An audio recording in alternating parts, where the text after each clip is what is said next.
días, ¿cómo amanecieron? Buenos días.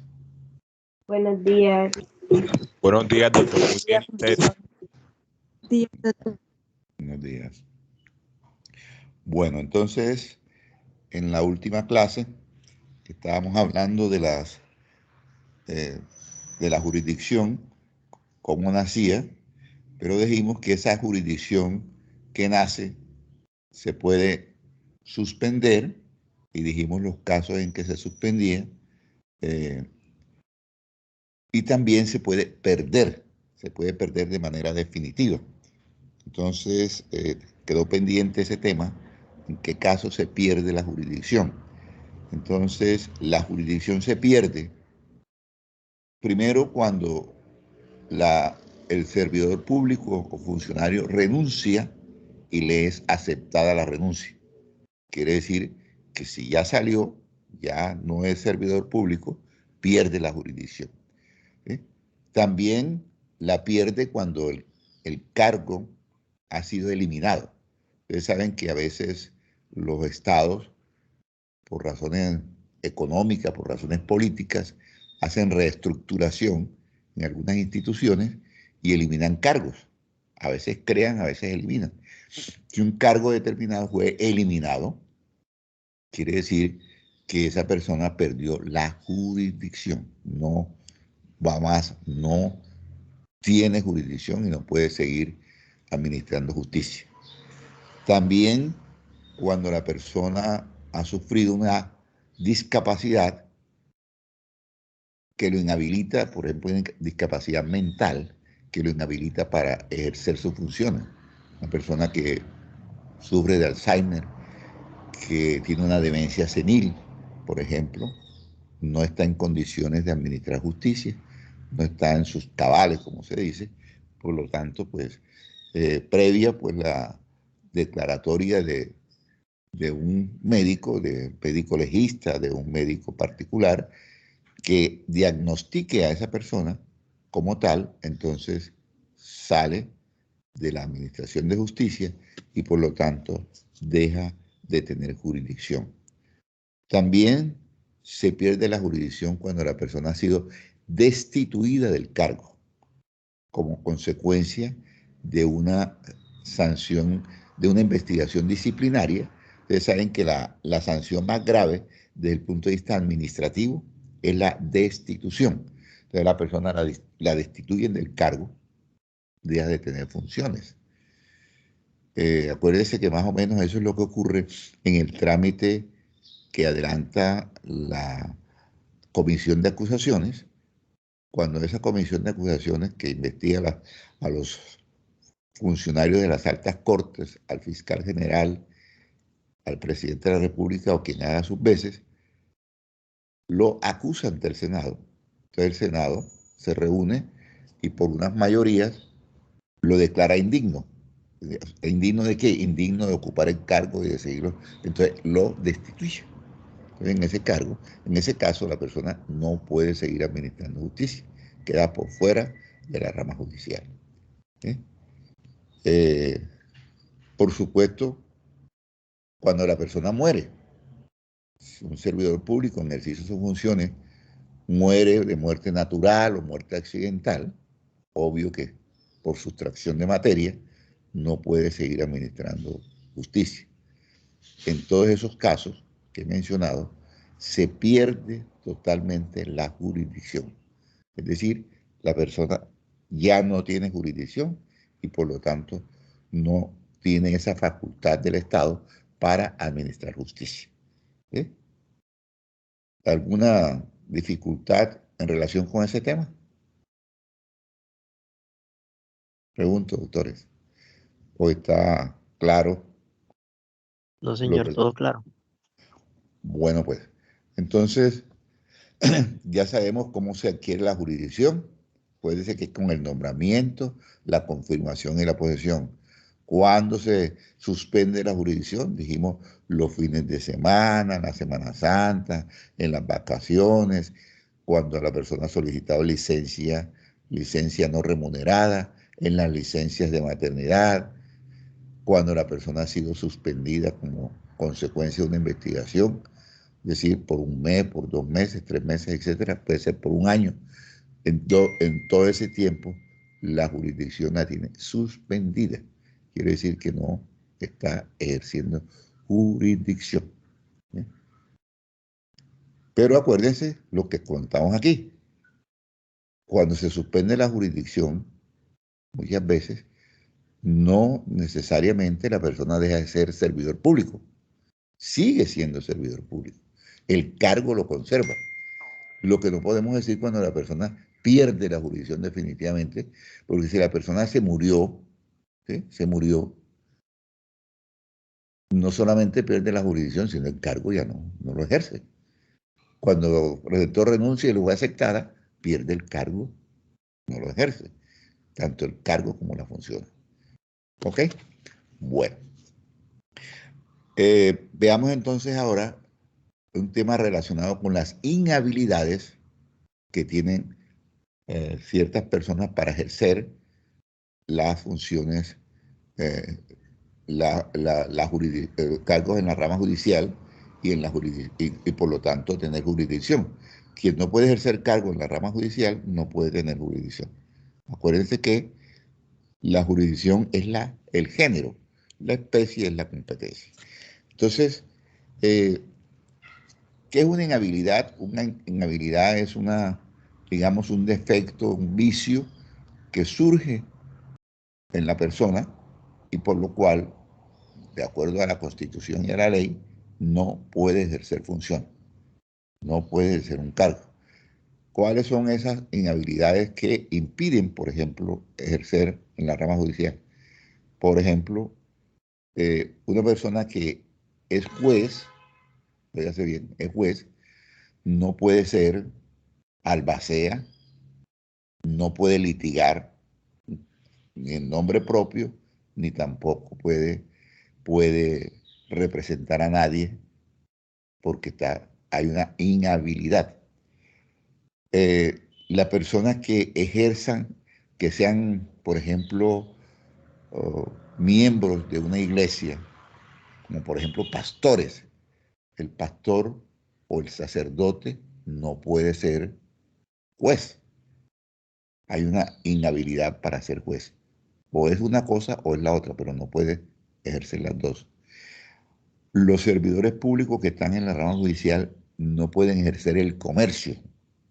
Es decir, no pueden ser, digamos, dueños de almacenes y ejercer activamente el comercio y ser jueces. No, no se puede. Hay una inhabilidad para eso. Tampoco se puede ser, por ejemplo, miembro de las Fuerzas Armadas, ¿sí? O de la policía y ser juez. Hay inhabilidad. Son inhábiles los servidores públicos para ejercer ese otro cargo. ¿Ok? No lo puede ejercer porque es inhábil, está inhabilitado para ejercer ese cargo. Por ejemplo, de miembro de la policía o del ejército. ¿Sí?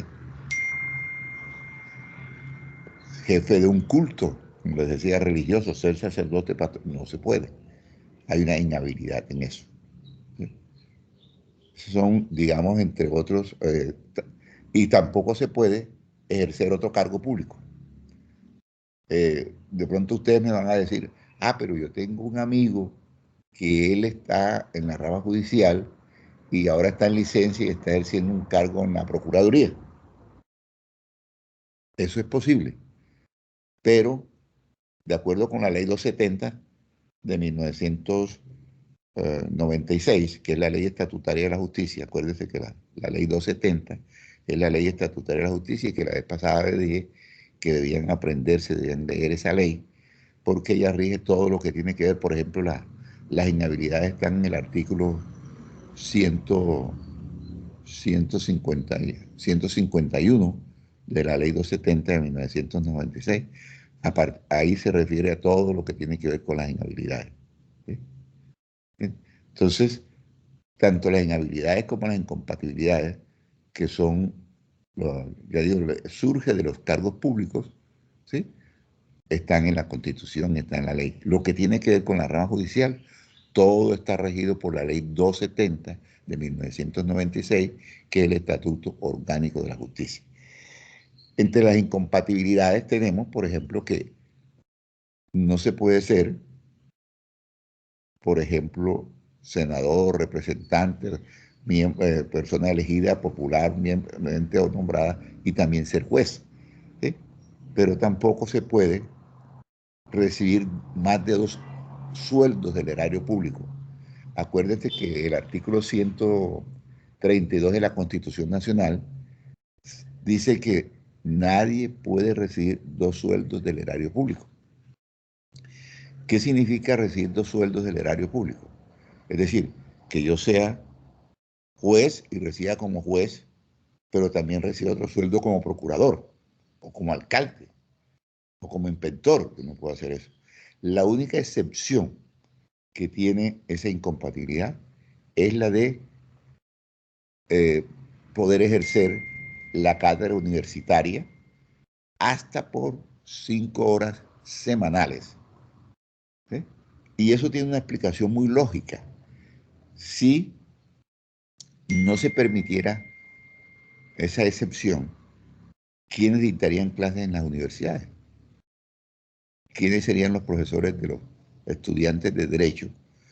Tienen que ser precisamente las personas que más experiencia tienen, que más conocimiento tienen, que son los magistrados de las altas cortes, los magistrados de tribunales, los jueces y algunas personas que se dedican, que tienen doctorados, que tienen maestrías, que se dedican ya a la parte docente. Pero sucede que muchas veces esos que ejercen, por ejemplo, que ejercen la profesión y que son docentes, muchas veces no pueden cumplir con los horarios que las universidades les ponen, porque acuérdense ustedes, un abogado que ejerce su profesión y que se va a ganar 300 millones de pesos en un negocio no va a estar dictando clases, no va a dejar de ganarse esa plata por dictar una clase que le van a pagar 40.000 pesos. ¿Eh? Entonces, eso no lo va a hacer un profesional independiente. Entonces, generalmente las universidades, tanto públicas como privadas, se apoyan en, se apoyan en los servidores públicos que están en la rama judicial y en la fiscalía para que dicten clases, ¿sí?, en sus universidades. Entonces, repito, esa es una excepción a ese principio de que no se pueden recibir dos sueldos del erario público. Y ya, yo sé lo que ustedes están pensando, pero bueno, ¿y eso qué tiene que ver, por ejemplo, con la Universidad del SINU? Que la Universidad del SINU es privada. Acá no, ese no es el problema. El problema es que en Bogotá, por ejemplo, hay magistrados de las altas cortes que dictan clases en la Universidad Nacional, en la Universidad Distrital. Y aquí en Montería hay también jueces y magistrados que dictan clases en la Universidad de Córdoba, que es pública. Entonces, recibir sueldo de una entidad pública como la rama judicial y recibirlo de la Universidad de Córdoba, ¿sí?, en principio constituirían incompatibilidad, ¿ya? Pero, como hay una excepción, repito, hay una excepción a eso, y es la posibilidad que da la ley de dictar hasta 5 horas dentro de los semanales, dentro del horario normal, es decir, de 8 a 12 y de 2 a 6. Ese es el horario de los servidores públicos. En ese lapso, solamente semanal, se pueden dictar 5 horas. Esa es una excepción muy válida y muy importante por lo que les he dicho, porque quienes dictarían las clases, repito, si no existiera esa inhabilidad. ¿Ya? Bueno, eso también está en la ley estatutaria, ley 270 de 1996. Ok, bueno, entonces, haciendo referencia a ¿se acuerda que la vez pasada les dije que la jurisdicción era una sola, pero que para efectos prácticos se dividía, por ejemplo, la jurisdicción ordinaria en jurisdicción civil, laboral, agraria, de familia, penal, ¿sí?, laboral, etc. Entonces, para efectos prácticos, ¿sí? Pero la jurisdicción es una sola, que como dijimos aquí, es la facultad soberana que tiene el Estado de administrar justicia, ¿sí? Y que lo hace a través de los diferentes jueces del país. Ahora, cuando hablamos de jueces, doctora, hay unos jueces que son colegiados o plurales y hay otros jueces que son individuales. ¿Cuáles son los jueces que son plurales o colegiados?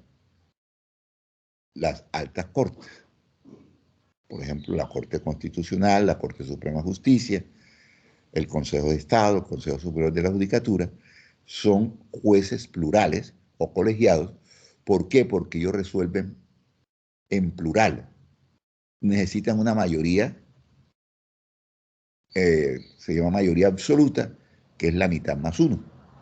Ustedes ven, por ejemplo, en la Corte, ahora que la Corte Constitucional declaró inconstitucional la ley de cadena perpetua, no sé si se dieron cuenta, 6 magistrados estuvieron de acuerdo con la ponencia de la doctora Pardo, que fue la ponente, y 3 salvaron votos. Es decir, dijeron no estar de acuerdo con la ponencia. Pero como hay mayoría, acuérdense que los magistrados de la Corte Constitucional son 9 magistrados. Entonces, ¿cuál es la mayoría? La mayoría absoluta, 5. ¿Sí? Cuando 5 están de acuerdo con una decisión y los otros 4 no están, ya hay mayoría. En la Corte Suprema de Justicia, en la sala penal, son 9 magistrados. 9 magistrados en la sala penal. ¿Sí? 9. Entonces, cuando hay 5 que están de acuerdo y 4 que no están de acuerdo, ya hay providencia. Los que no están de acuerdo pueden salvar votos, pueden aclarar votos, ¿sí? Lo dejan por escrito. A veces lo hacen de manera conjunta, otras veces lo hacen de manera separada. Pero lo que quiero que entiendan es que esos son jueces colegiados o plurales. Fallan en plural, o sea, tiene que haber mayoría para que haya decisión. ¿Está eso entendido? La sala laboral, acuérdense que la Corte Suprema tiene varias salas. La sala plena, que son todos los magistrados de la Corte Suprema de Justicia, todos hacen parte de la plena, de la plenaria. La, la, la sala de gobierno, que está integrada por el presidente de la Corte Suprema de Justicia, el vicepresidente y los presidentes de las salas especiales. ¿Cuáles son las salas especiales? La sala penal, ya les dije, tiene 9 magistrados. La sala laboral tiene 7 magistrados. La sala civil, familia agraria, que es una sola, tiene 7 magistrados. Ahí en total llevamos 23 magistrados. Pero acuérdense que la Corte creó otras plazas de magistrados porque hoy tiene la Corte lo que se llama una sala de instrucción para los procesos que ellos adelantan contra senadores y representantes. Sala de instrucción.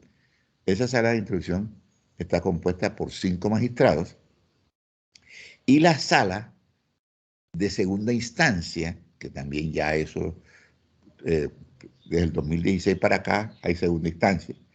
Entonces, esa segunda instancia tiene 3 magistrados de segunda instancia. ¿Ok? Entonces, pero todos ellos hacen parte de lo que se llama la Corte Suprema de Justicia. Todos. Entonces, doctores, lo que les estoy diciendo, la Corte con esos magistrados forma varias salas. La sala plena, la sala de gobierno, ¿sí? La sala de gobierno es para tomar ciertas decisiones internas. ¿Sí?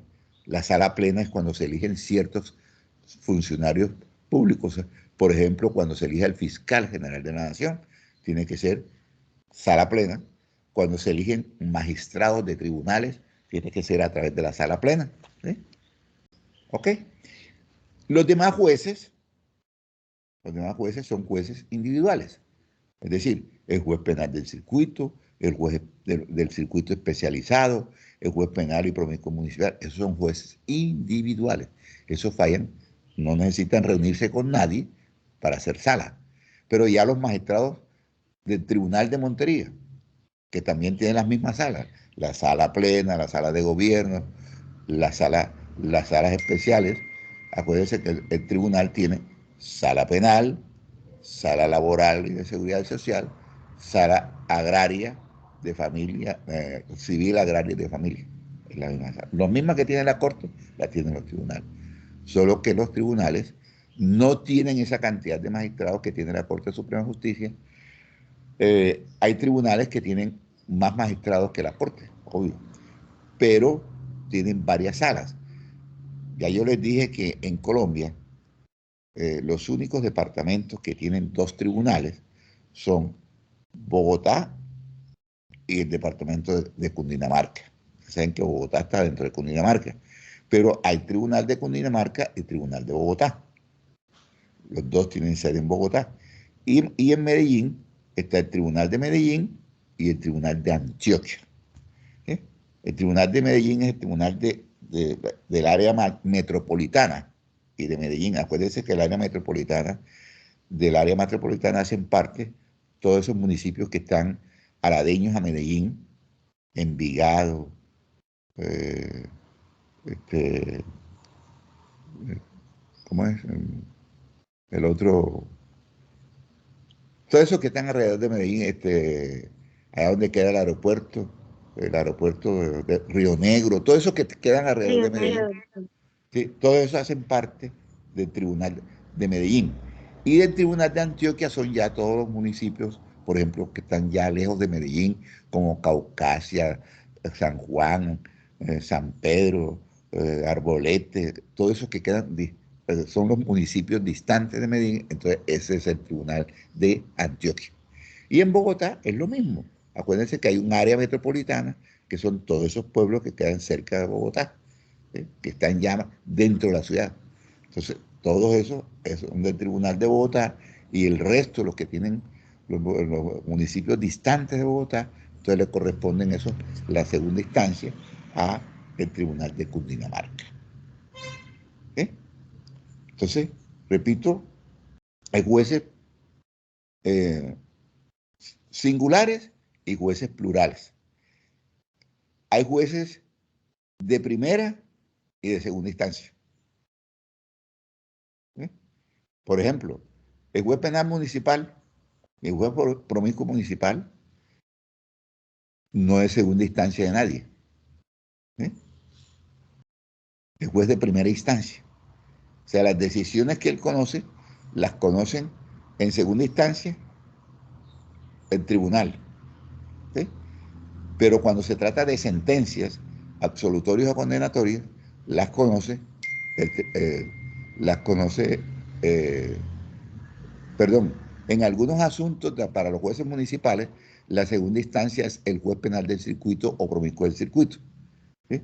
Pero cuando se trata de sentencias absolutorias o condenatorias, la segunda instancia la tiene la sala penal del tribunal. ¿Ya? Ya más adelante les digo por qué. Entonces, pero por ejemplo, cuando un juez penal municipal con funciones de control de garantía le dicta medida de aseguramiento a cualquier ciudadano, ¿sí? Y se apela a esa decisión, va al circuito. Cuando esa persona solicitó la revocatoria de la medida y se la negaron, va al circuito. Si solicitó una libertad provisional, se la negaron, va al circuito. Cuando embargaron unos bienes y la persona consideró que hubo exceso de embargo e interpone recursos, va a la segunda instancia, va al juez del circuito. Pero cuando el juez penal municipal o promiscuo municipal dicta una sentencia absolutoria o condenatoria, la segunda instancia es el tribunal del distrito. En todos los distritos, en todas las capitales, hay un tribunal.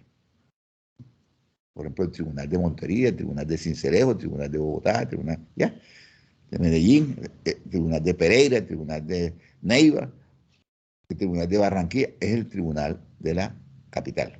¿Ya?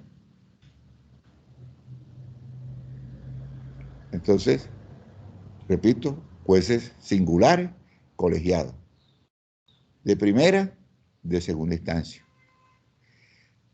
Y hay jueces de casación y de revisión.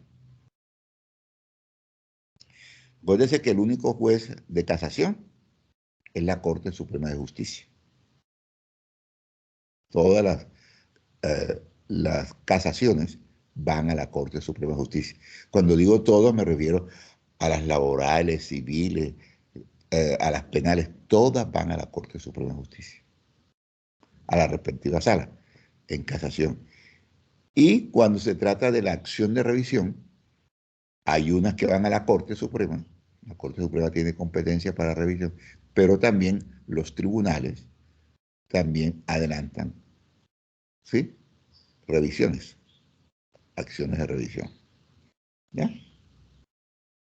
Acuérdense que ya la revisión y la casación no son recursos.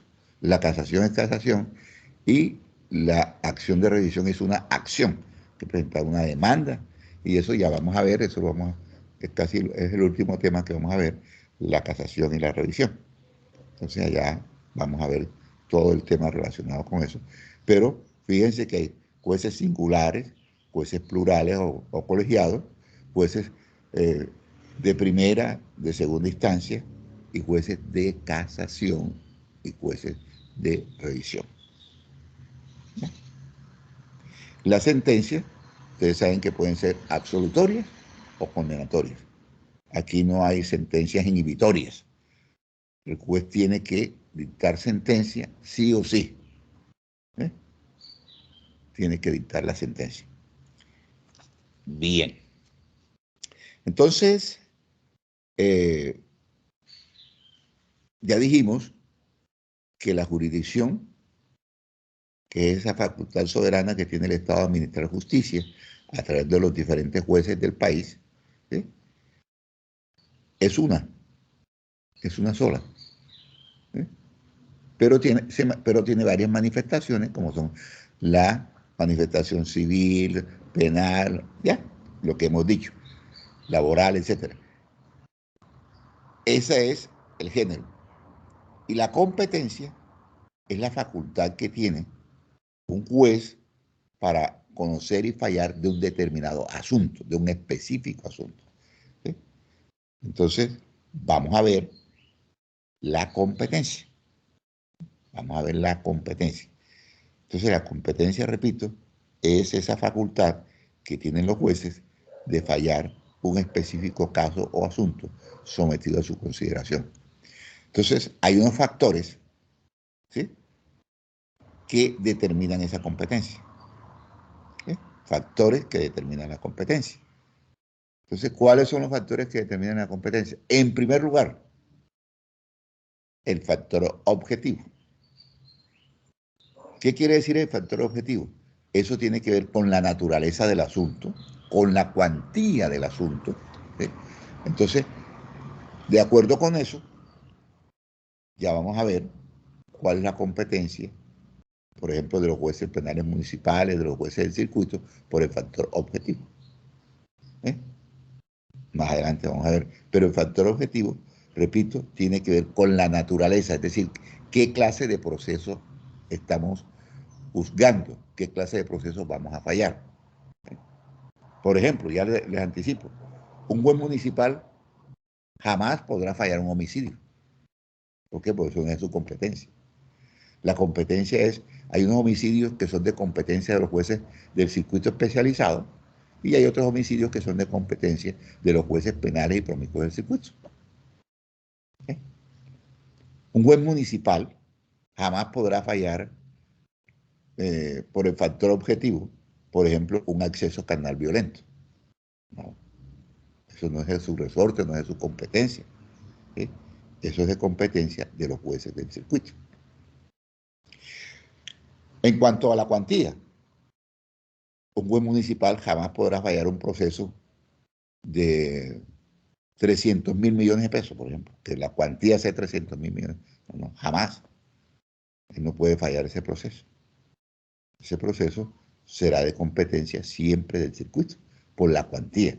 porque los jueces municipales ha establecido la ley que tienen competencia en delitos contra el patrimonio económico solamente hasta 150 salarios mínimos legales mensuales vigentes. 150 salarios más o menos como 135 millones más o menos. Entonces, esa es su cuantía. Y para eso se nombran peritos, se establece la cuantía a través de los medios legales para decir, y eso es importante establecerlo para saber si el juez que lo falló tenía o no tenía competencia. Acuérdense que la falta de competencia para fallar puede generar nulidad del proceso. O sea, se va a tierra todo el proceso, se pierde todo el trabajo. ¿Sí? ¿Por qué? ¿Sí? Fíjense que distinto es en materia de investigación, porque los fiscales, todos tienen, es decir, los fiscales de todo el territorio nacional tienen competencia para investigar. ¿Por qué? Porque todos los fiscales del territorio nacional son delegados del señor fiscal general de la Nación. De tal manera que a mí el señor fiscal general de la Nación me puede asignar un proceso de Bogotá y yo puedo instruir ese proceso y puedo investigarlo aquí en Montería, o un caso que ocurrió acá en Córdoba se puede investigar en Bogotá. Lo que pasa es que cuando se va a fallar, no se puede fallar allá en Bogotá, sino acá, excepto que se haya cambiado de radicación. ¿Sí? ¿Sí? Entonces ya vamos a ver más adelante eso cuando se cambie de radicación, que el proceso se puede fallar en un lugar distinto al lugar donde ocurrieron los hechos o donde debió fallarse. Bueno, ese es el primer factor. El segundo factor es el factor subjetivo. ¿A qué se refiere el factor subjetivo? El factor subjetivo tiene que ver con la calidad de la persona que realizó la conducta. No es lo mismo que el delito lo cometa un ciudadano común y corriente, a que lo cometa un alcalde, lo cometa un juez, lo cometa un magistrado, ¿sí? Lo cometa un senador. ¿Ya? Bien. Entonces, eso tiene que ver, repito, el factor subjetivo, tiene que ver con la naturaleza, la calidad de quien realizó la conducta delictiva. ¿Ya? ¿Eh? Y les pongo esos ejemplos. No es lo mismo que el ciudadano Rodrigo Pérez, ¿sí?, haya matado a una persona que lo haya matado un senador en ejercicio de su función. Es decir, mientras está como senador. ¿Eh? O que el delito, por ejemplo, un hurto o una extorsión la haya cometido cualquier ciudadano a que la haya cometido un servidor público. Entonces, depende de la calidad de la persona que cometió la conducta, de lo que representa. Eso hace que se determine la competencia por el factor subjetivo. Tiene que ver con la naturaleza de quien realizó la conducta. Otro factor tiene que ver con el factor territorial. ¿Se acuerdan que yo les pregunté si conocían el mapa judicial de Córdoba precisamente por eso? ¿Sí?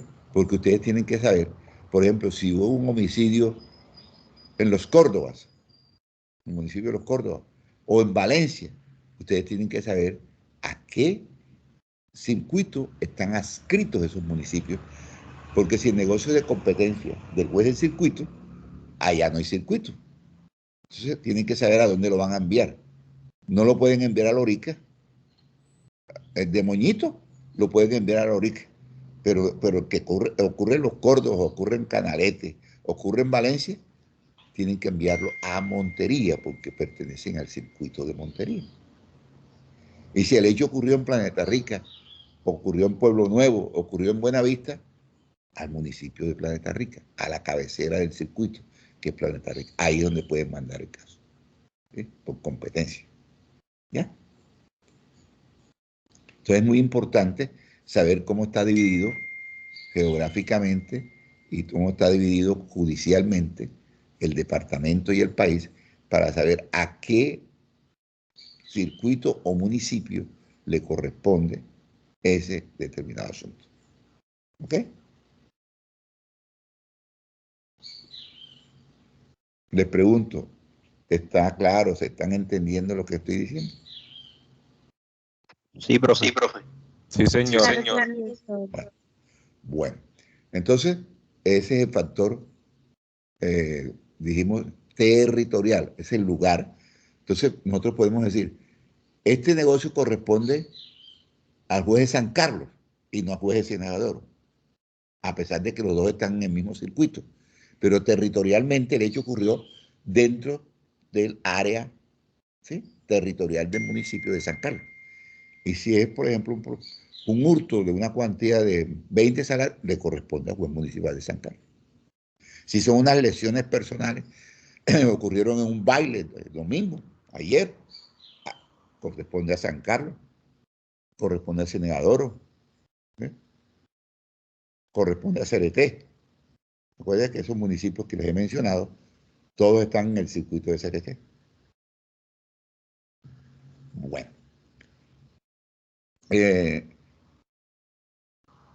Otro factor que determina la competencia es el factor funcional. Funcional.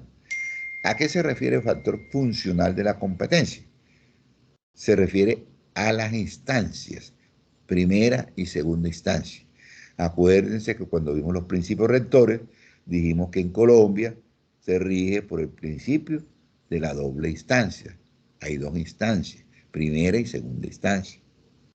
¿Se acuerdan que por eso se creó la sala de segunda instancia en la Corte Suprema de Justicia? Para que pueda juzgar, ¿sí?, para que las personas tengan el derecho de que lo juzgue un juez distinto al que lo condenó en primera instancia, ¿eh? Y se cumpla ese derecho fundamental de la doble instancia, porque antes los procesos de la Corte eran de única instancia, ¿sí? Eso viola los estándares internacionales, porque no hay posibilidad, después que fallaba la Corte, de que esa decisión fuera revocada por nadie.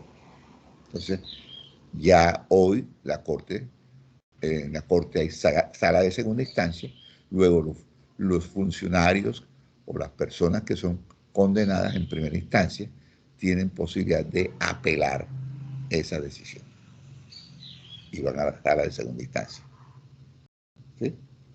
Me refiero a los que la falla la Corte en primera instancia. En primera instancia. Bien. Entonces, el factor funcional se refiere a eso, ¿sí? Si lo falla fulano, ¿quién es la segunda instancia de él? Por ejemplo, si el proceso lo falla la sala penal del Tribunal de Montería, ese negocio va a la Corte en apelación, no en casación, ¿sí? Porque si el juez, el procurador, el fiscal que fue condenado apela, va en apelación, pero a la sala plena de la Corte. Pero si la Corte es la que falla en primera instancia un proceso contra un senador, entonces ese senador interpone recurso de apelación y sí va a la sala de segunda instancia de la Corte, porque ese proceso fue fallado en primera instancia por el tribunal, la Corte Suprema.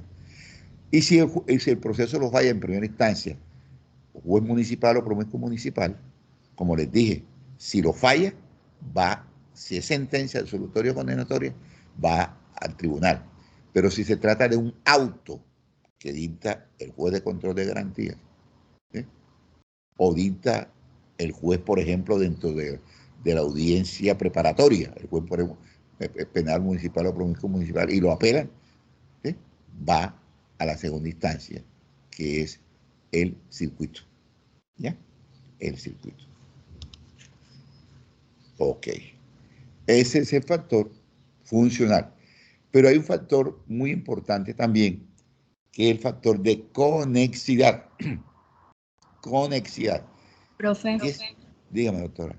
disculpe que lo interrumpa. ¿Qué requisitos tiene que haber para que después del juez municipal pase ya sea al tribunal o ya sea al juez de circuito? Sí, le repito.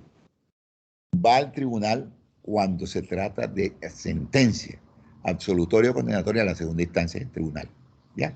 Pero si es un auto, por ejemplo, que embarga los bienes, que dicta medidas de aseguramiento, que niegue a una libertad, etcétera, ¿sí? Que lo dicte el juez penal municipal con funciones de control de garantía, entonces va a segunda instancia. ¿Ya? ¿Ya?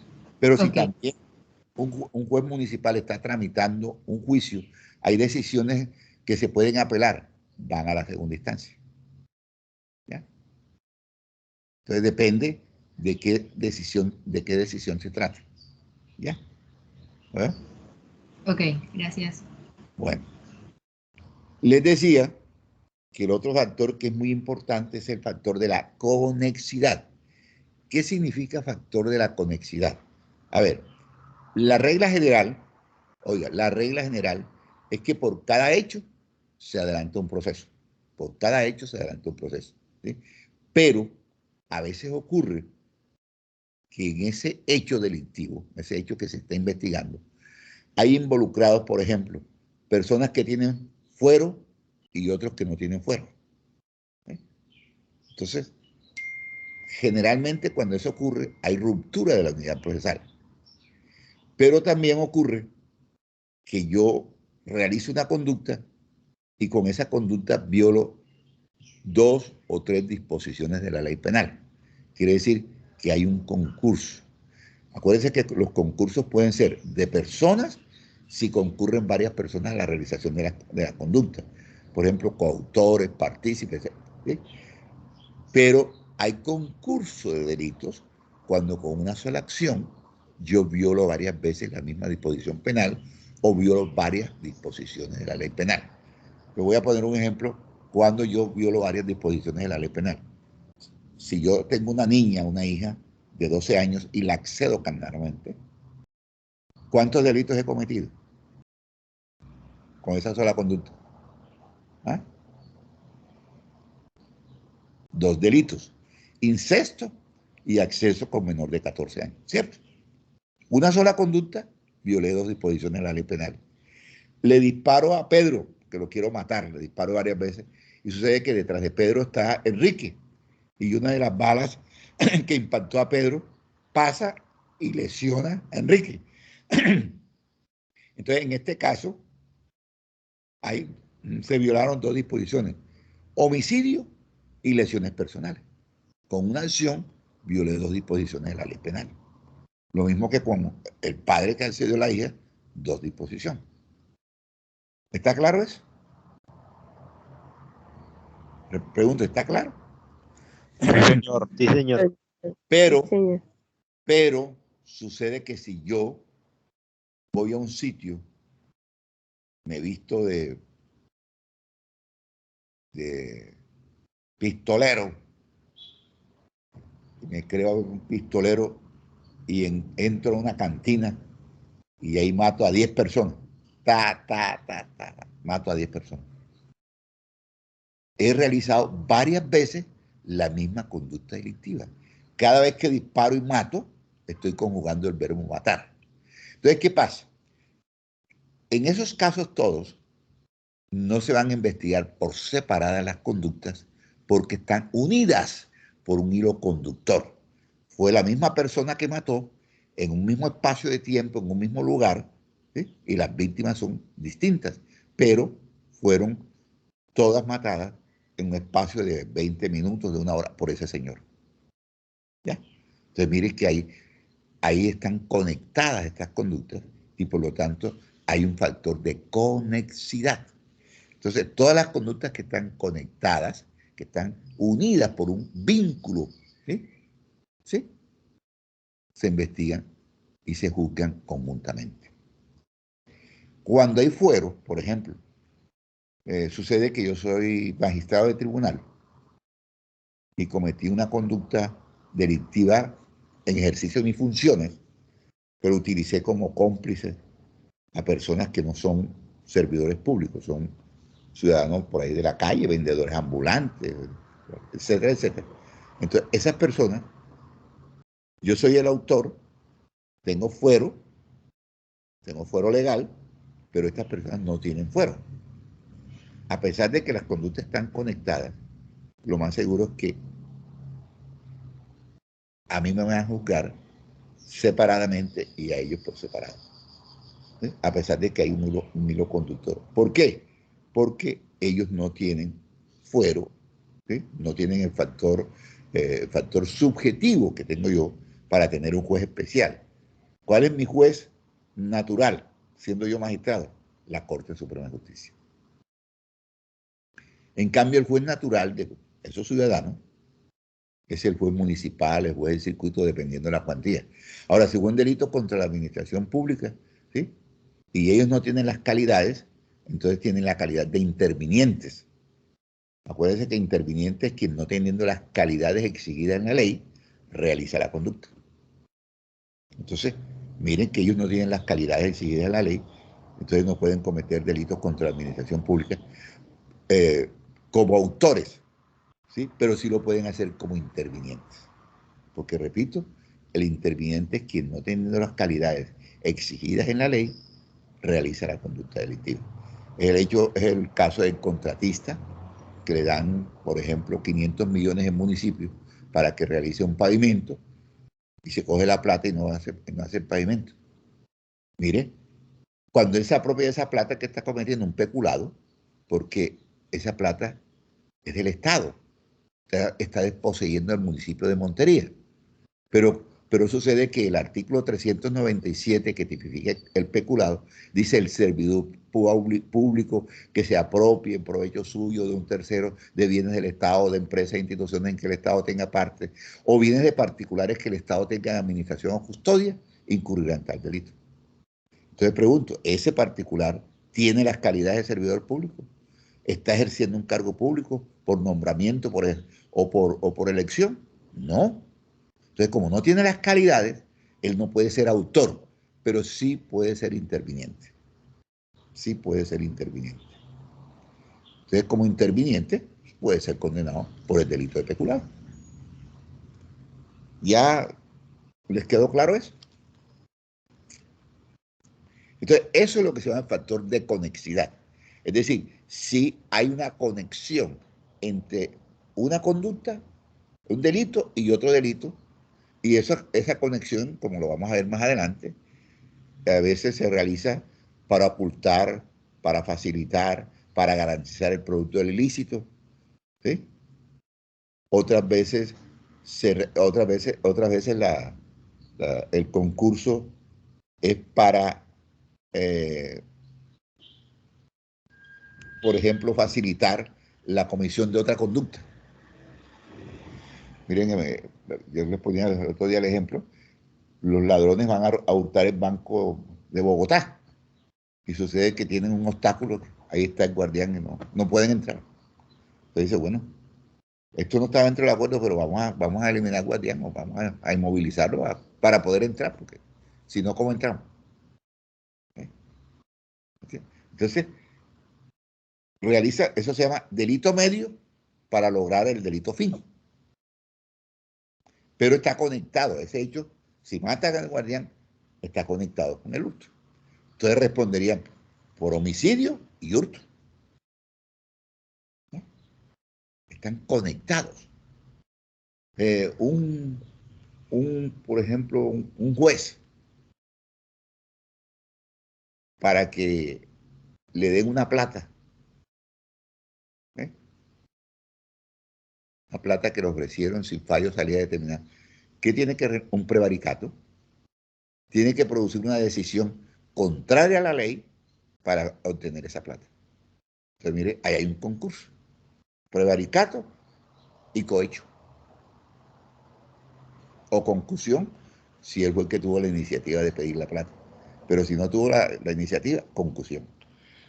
Esto es para que ustedes vayan viendo, más o menos, doctores, lo complejo que es administrar justicia. Eso no es tan fácil como la gente piensa.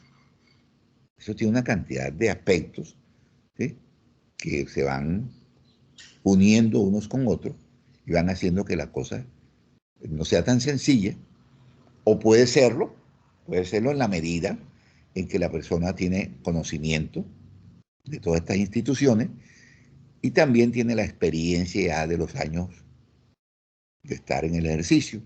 Entonces va, digamos, mecanizando todas esas técnicas, ¿sí?, y se le vuelve ya una cuestión casi rutinaria que la hace todos los días.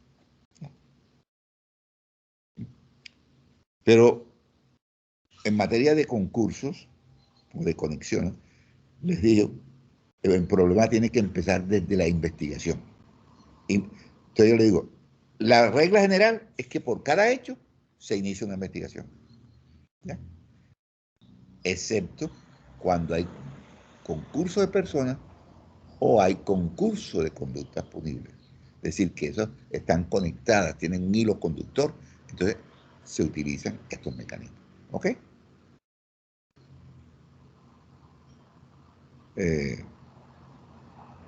Pregunto, ¿está claro lo que estamos viendo, doctores? Y ahí terminamos los factores que determinan la competencia. Sí, señor. Bueno. Ahora vamos a ver cómo se distribuye la competencia entre los diferentes funcionarios del país. Es decir, ahora vamos a ver cuál es la competencia de la Corte Suprema de Justicia por el factor objetivo, por el factor subjetivo, por el factor funcional. Y después vamos a ver cuál es la competencia de los tribunales por el factor objetivo, subjetivo, funcional, etc. Y después vamos bajando competencia de los jueces del circuito especializado, competencia de los jueces penales y promiscuos del circuito, y después competencia de los jueces penales y promiscuos municipales. Es decir, vamos a ir descendiendo desde la Corte Suprema de Justicia, ¿sí?, hasta llegar a los funcionarios que son los, digamos, los de menor jerarquía, pero que también tienen unas competencias importantísimas, como son los jueces penales y promiscuos municipales. ¿Ok?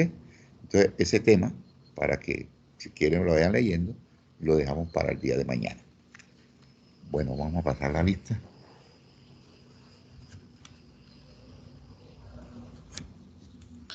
Doctor, una sola pregunta. En el factor objetivo se habla de la naturaleza y la cuantía, pero pues en el... No, la naturaleza del hecho. Sí, y la cuantía. Sí. Pero entonces, así como existe en la cuantía que mayor, menor y mínima, Sí. en las penas se maneja un número base para... No, es igual la pena. La pena tiene el mismo mínimo. Puede ser que las penas, todos los delitos tienen un mínimo y un máximo. No, Entonces, sí, pero yo digo es para no, espérese un momentico, lo explico. Ustedes vieron en su penal general unas circunstancias que se llaman de mayor y menor punibilidad, ¿se acuerdan? Por allá en el artículo 55, 56, ahí lo ven en el Código Penal, están circunstancias de mayor y menor punibilidad. ¿De qué depende eso? Del mayor acercamiento al momento consumativo, del número de delitos realizados, de los antecedentes penales que tenga la persona, antecedentes de todo orden. Depende, por ejemplo, en la tentativa del mayor acercamiento